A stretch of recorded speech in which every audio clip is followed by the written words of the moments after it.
You ever catch a moment so ordinary it punches you in the gut? It was trash day.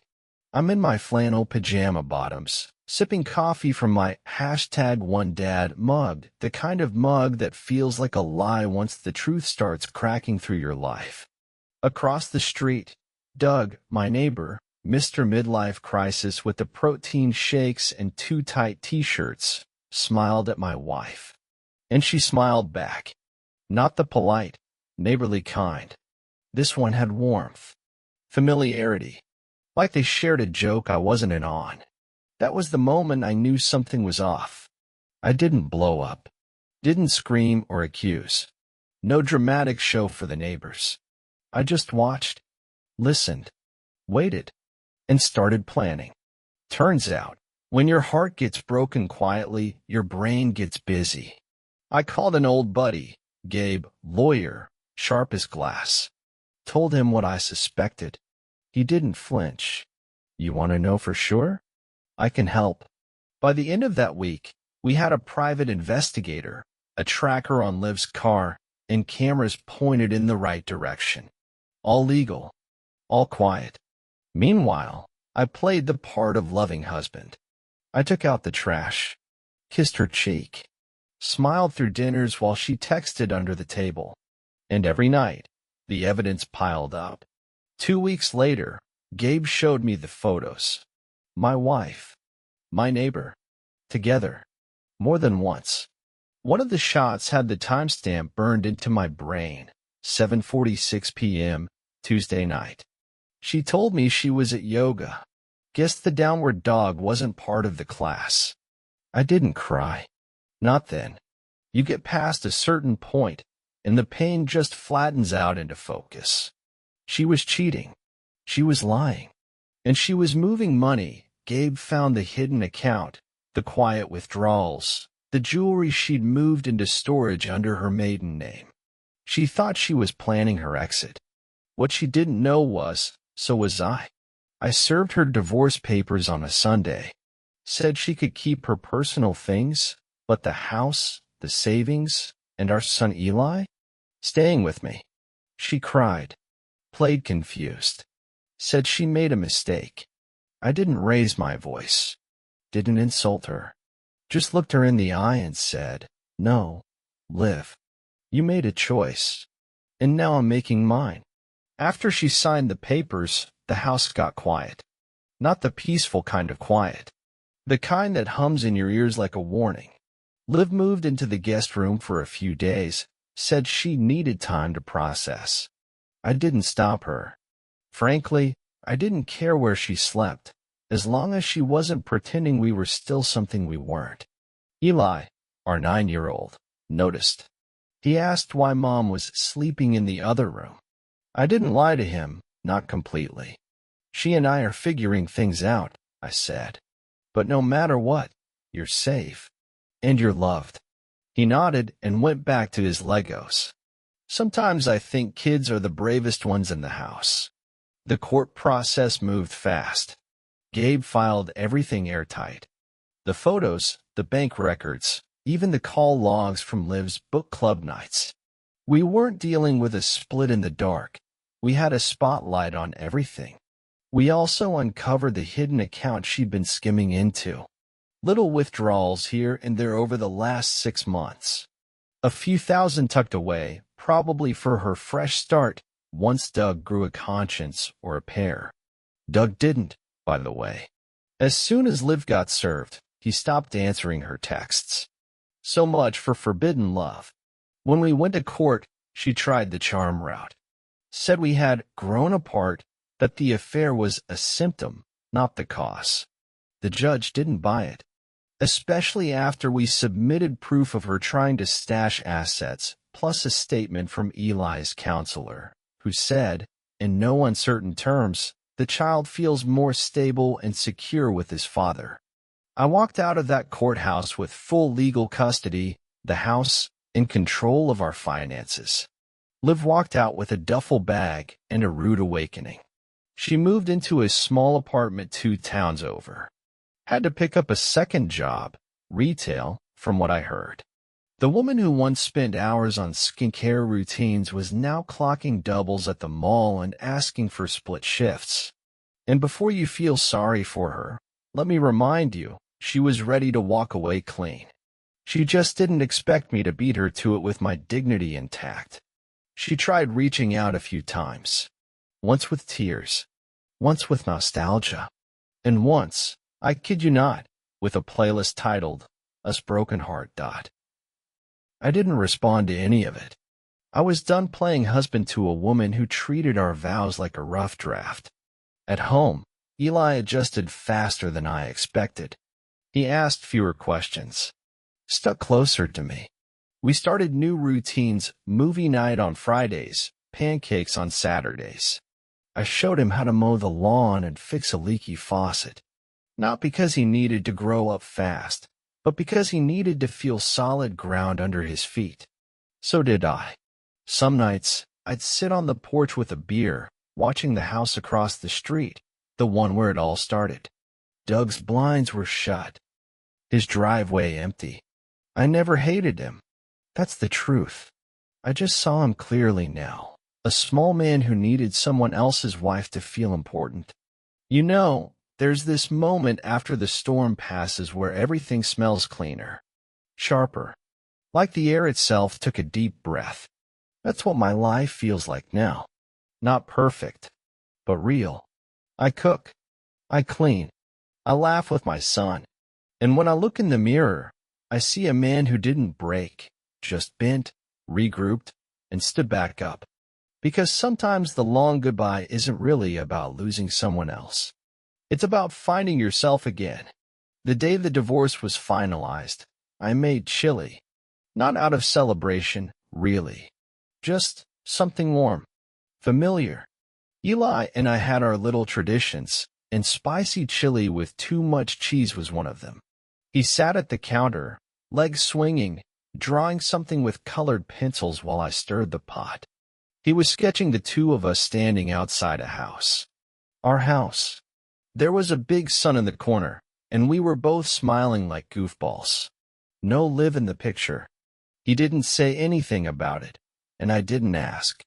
That night, while we ate, he looked up from his bowl and said, "Dad, are you happy now?" I paused. Not because I didn't know the answer, I did.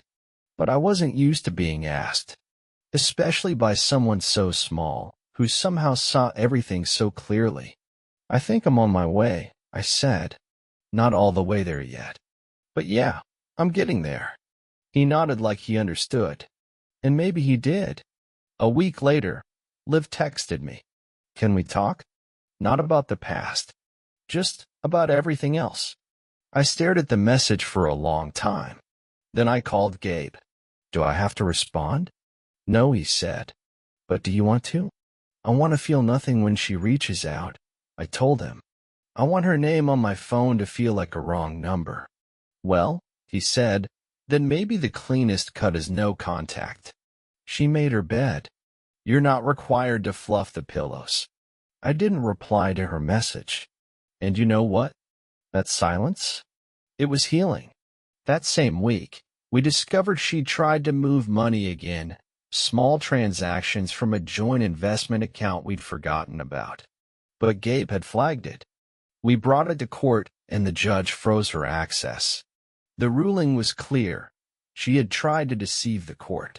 As a result, we were granted the full contents of the account, a five-figure sum she thought she'd slip out with unnoticed. I closed the account and used part of it to set up an educational fund for Eli. The rest went into fixing up the house. New paint, new locks, new chapter. The irony didn't escape me. Liv had tried to build an escape plan. Hide money, line up a fallback man, rewrite the story. But in the end, she lost the house, the finances, and the person who still believed in her. Doug? He ghosted her. Her second job didn't last. Word got around, and the school district she worked for decided to go another direction. Something about professionalism clauses and conduct standards. I didn't cheer about it. I just nodded quietly, like the universe had its own sense of symmetry. She was living with a cousin last I heard. Had a GoFundMe page going, talking about how life had thrown her curveballs. Eli and I started therapy, not because things were broken, but because I wanted him to understand that strength wasn't about silence. He told the therapist he felt lighter, said he didn't have to pretend anymore, and that I smiled more now. I didn't even realize I was doing it. Turns out, dignity looks a lot like peace when you wear it long enough. A few friends, mutual ones, reached out. Some were surprised. Some said they always had a weird feeling about her. Others tried to stay neutral. But one message stood out. It was from her sister, who I hadn't heard from since the split. "I'm sorry. I didn't know the whole story. For what it's worth, you didn't deserve what happened. You were the steady one. I didn't need the validation. But I appreciated the clarity." Life settled into a rhythm. Eli's grades went up. I started sleeping through the night. I read more, ate better, even joined a local dad's basketball league, though I learned quickly that my jump shot was more memory than muscle. I wasn't healing because I wanted to show Liv what she lost. I was healing because I remembered who I was before she forgot who I was. And one morning, I'll never forget this, Eli handed me a folded piece of paper. It was a note. In his scrawled handwriting, it said, "Thanks for being my hero. I want to be like you when I grow up." I didn't cry right then. I waited until he left the room. They say rock bottom builds character. I say it builds clarity. After the storm passed, the lawyers, the court dates, the long silences that felt like a second language, life didn't just return to normal. It became something better. Quieter, sure, but more real. And there's something sacred about rebuilding from the ashes when the wreckage was never your doing. Eli and I fell into a new rhythm. Morning pancakes on weekdays became a thing. I stopped buying the generic syrup and sprung for the good stuff. Like that tiny indulgence was a way of telling him, "You deserve more than just getting by." We took walks after dinner. Sometimes we talked. Sometimes we didn't. He was learning that not all silence meant something was wrong. Sometimes it just meant peace. One night, we sat on the porch. He looked up at me and said, "Do you think Mom's okay?" I took a long sip of my coffee before answering. "I hope so," I said. "Even if she's not in our life the same way anymore, she's still your mom. And I'd never want her to fall apart." That was the truth. I didn't need revenge. I just needed boundaries. Liv tried again, of course. She called once. I let it go to voicemail. Her voice cracked when she said, "I just want to talk. I miss Eli."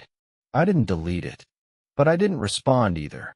Instead, I forwarded the message to Gabe, who handled any necessary arrangements for visitation. Eli had the right to see her, but he also had the right to say no. He chose not to go. Said he didn't feel safe with someone who breaks promises. Out of the mouths of babes, right? Around that time, I started fixing things.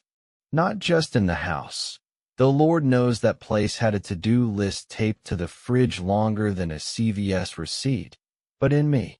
I picked up woodworking again, something I used to love before life got too busy. I built a bookshelf for Eli's room, then a birdhouse, then a workbench in the garage. Each nail felt like a decision. Each plank, a piece of myself I was rebuilding. Funny how healing doesn't always look like therapy sessions and deep talks.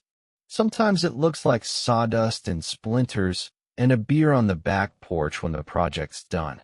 I ran into Doug once at the grocery store.